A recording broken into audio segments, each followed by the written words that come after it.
so the person who is suffering from the sex addiction, when they work with an expert, how on earth do you come back from such an addiction?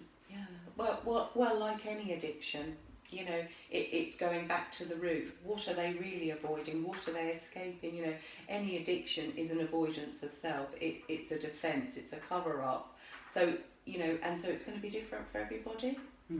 But, you know, it's an exploration of why and what they are avoiding, and then actually really learning new behaviours and strategies to cope with uncomfortable feelings that arise. And there are different ways to cope, and so that's really important for the addict to learn new behaviours and strategies, and that is possible in therapy. Right.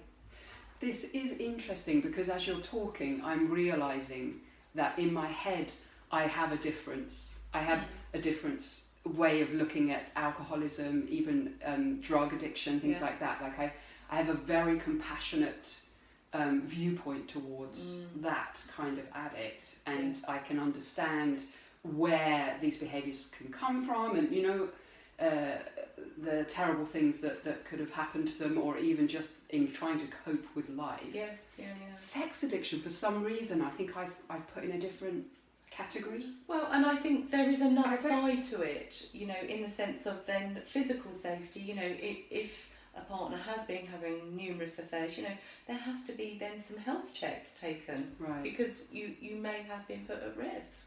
So there is that side of it, and again, in therapy, you can look at those risks, and you've got to weigh them up, especially if there's children involved.